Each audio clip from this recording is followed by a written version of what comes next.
It is the 11th hour. Well, I guess it's actually really the 8th hour, but Planet Fitness closes at 9. I was gonna go to a different gym, but they closed at 8, and by the time I woke up from my nap, it was already like, you know, 6:55. And I'm like, yeah, I'm still a little groggy. I'll just wait a little bit. So, just another benefit of multiple gym memberships. If some of them have funky hours, the other ones can kind of pick up the slack. But I kind of went on a little Planet Fitness rant before. They got a pull down, they got cable rows, they got normal cable stacks plus a couple of machines that I like. I can get a perfect back workout at Planet Fitness. The only thing that kind of bugs me a little bit is when I have to do chest there. Because I really, well, honestly, it kind of depends on the Planet Fitness. I've gone to some that have really cool, they're almost like a, I almost want to say like a Planet Fitness Plus, because they have a couple of different machines, like these pretty good individually loaded, like chest press stacks, or kind of like pull downs, like those old, not old, but like those really big hammer strength ones. Whatever. Basic gist is this is going to be a good back pump. So 7:57 now. I'm already getting some beta alanine from the Sam Sulek Select Hostile Pre Hostility Foundation. You guys ate that up.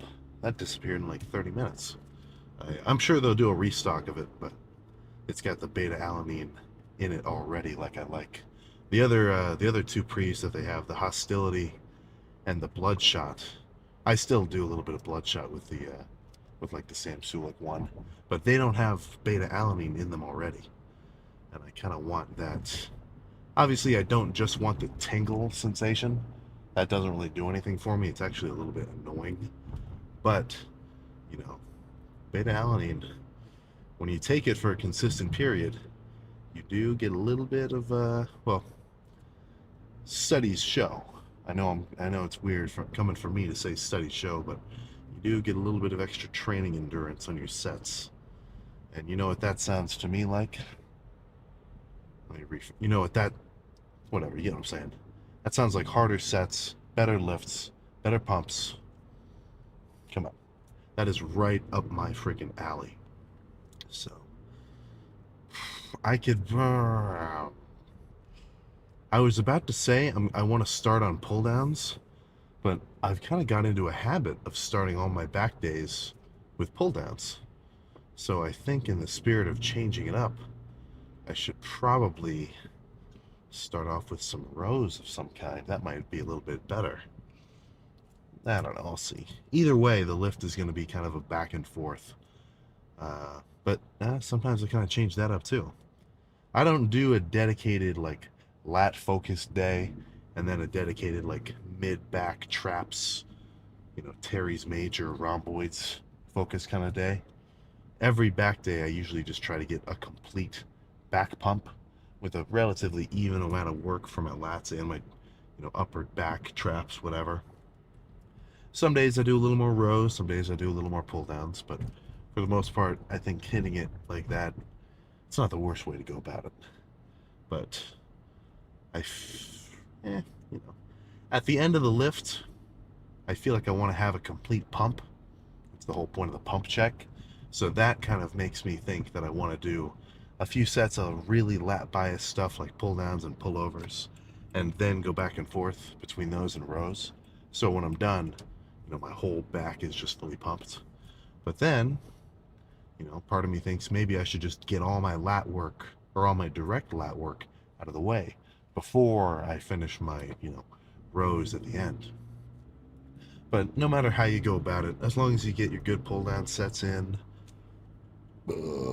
plus your rows, you have a good lift, you get a good pump, you know that you actually pushed yourself hard.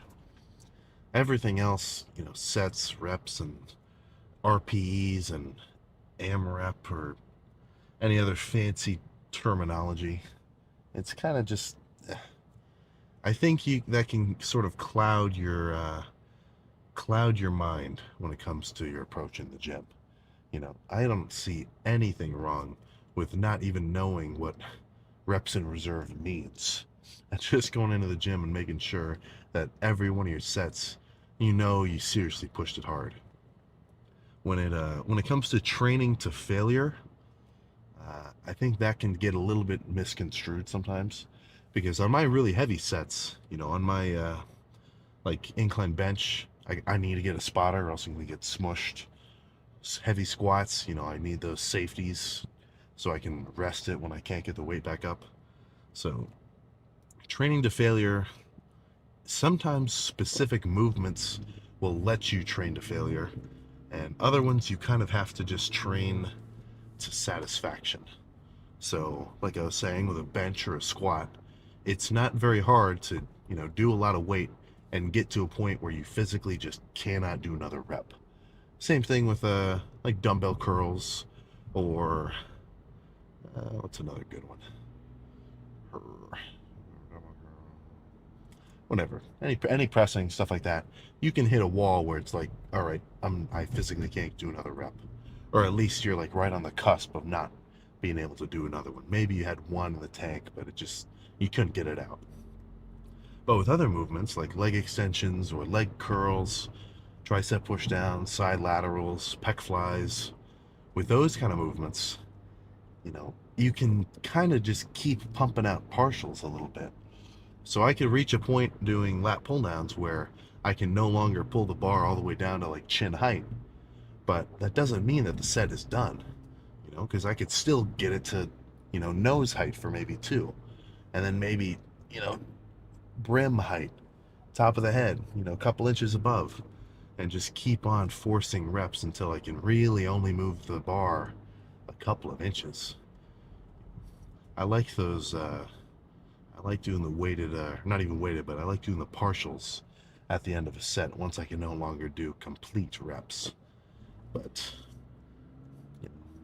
that's the kind of set where instead of, okay, I physically can't do another rep, I'm done, the set's over, that was failure. With a set like that, that's like, okay, I get to my last rep and I know, okay, that was a good one, I can put it down now. So when it comes to being able to call a set and say to yourself, okay, that was good. I did enough partials of leg extensions. That was a good one. That's where you kind of have to not be a chump and actually push yourself. Because I could do a set of pull downs, and I could, or I mean, I guess if you're training with your buddy or whatever, you could probably pretend to hit failure. You could pretend to do a hard set and just be like, oh, that was a good one. But you had like 10 reps in reserve. Oh my goodness. Pretending to do a hard set. Holy shit. I've never thought of anything more preposterous. Oh my god. Holy shit. Okay. 8:04. I'm like 3 minutes out. Let's just park, get in there, get warm, and then jump to the first working set. Apps. Probably a little bit of bias just because even though I do use straps, which help a ton, it is a little bit tricky to keep your biceps completely out of your pulling movements. Even when you're, I'd say, an advanced lifter like myself. I'd go so far as to say semi-advanced. Oh. So you see that gap between my lats and my forearms? I want that to disappear. I want to get to the point where if I see a bear coming at me, I forget if it's, fuck, what's that? Shit, I don't know. Is it you fight off a black bear, but you play dead with a brown bear? Either way, I want to get to the point where I see one coming. Let's just recreate this. Boom, scare him off. That would be nice. But, all right, let's keep going.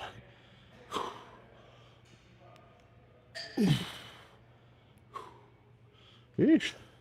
All right, now just same thing in reverse.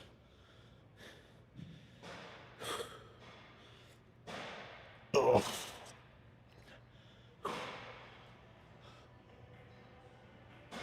Oh my goodness.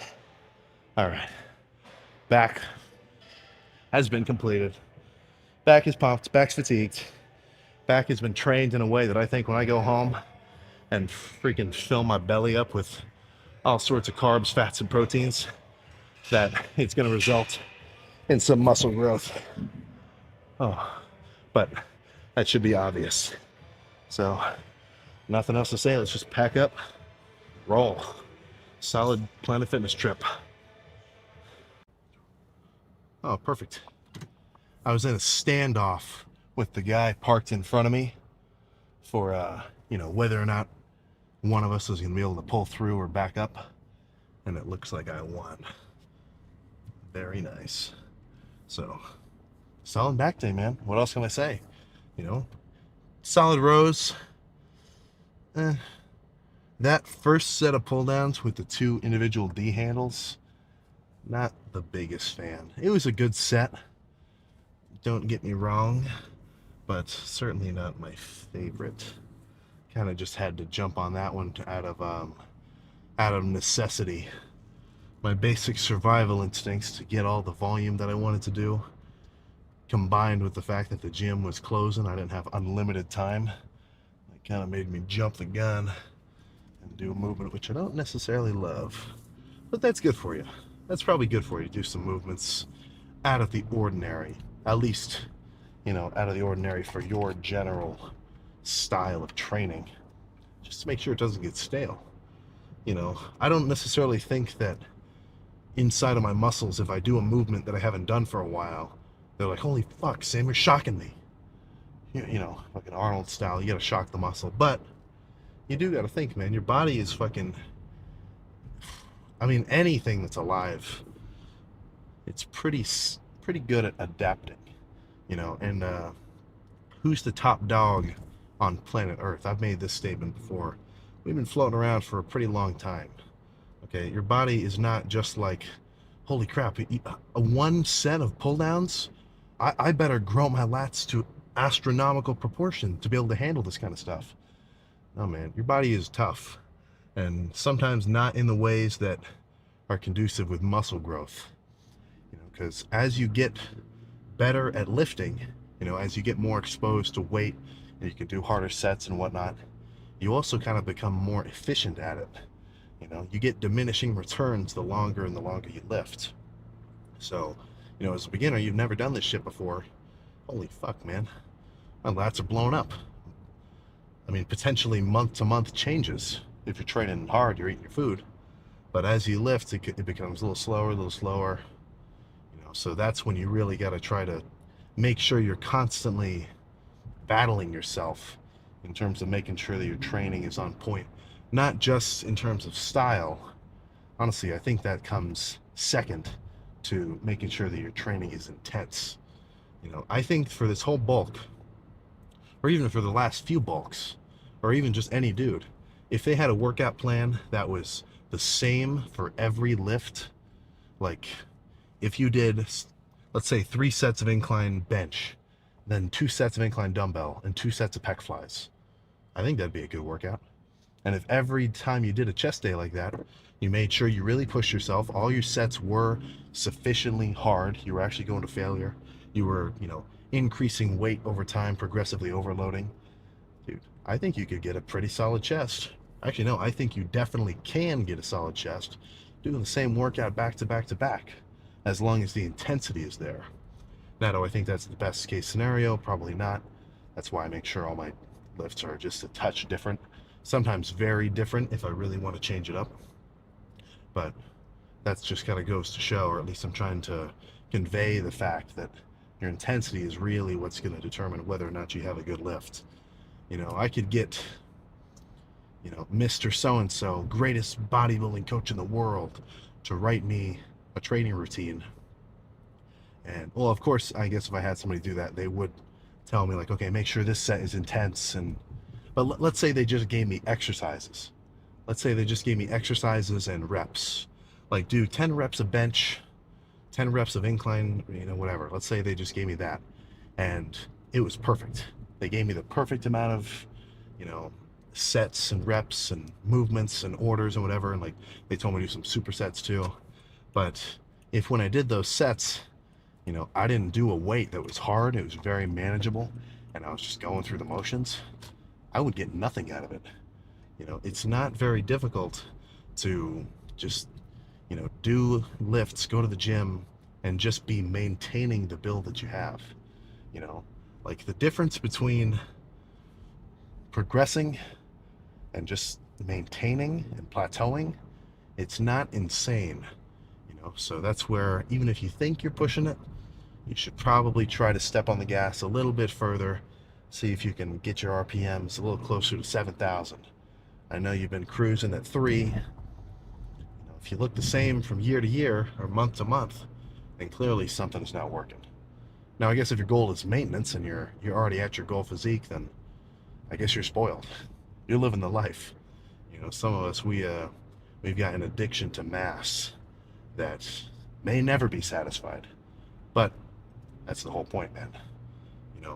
What worthwhile journey comes to an end like that? I can't think of one. I cannot think of one. So, yeah, I just got to go home, get some sweets. Made a big ass liter of Gatorade powder I've been sipping on. Probably going to finish that up. Maybe do some egg whites. It's been a little while since I've had eggs. I've been doing a lot of steaks, and I've been leaning towards steaks and protein powder the last couple days. I want to get some more whole proteins. So not only do I want to change up my exercise selection, I want to change up my protein consumption as well. I don't want to sit here and just do the same diet day after day. And following the same analogy I just got at about how I could do the same lift week after week, split after split, and get results. I could eat the same food day after day, and I'd still gain weight for sure. But it's just not as fun. I want to eat what I want. Make sure I plug it in and have it hit my macro goal for the day, of course. But assuming that I do hit my, X amount of carbs, fats, and proteins, and I do want to make sure all my proteins are from a high quality source. You're not going to catch me getting 250 grams worth of soy protein per day.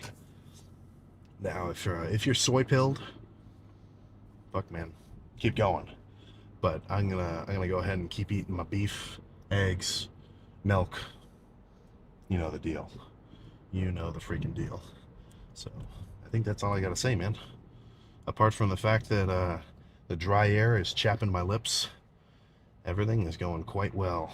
So let's just keep this bulk going for the next.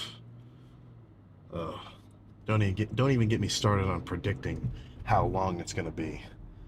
Back in like day 50 of the spring bulk earlier this year, I was like, we'll go to day 100 and then be done. Went a little further than that, but I guess we'll just have to see. Either way, at the end of it, I don't want to be able to fit in the clothes that I'm wearing right now. That is for sure. So, cardio in the morning, arm day tomorrow. Make sure you have a good, just have a good day. And when I say have a good day, I really mean have a good lift. I think you know that. So I'll freaking see you tomorrow.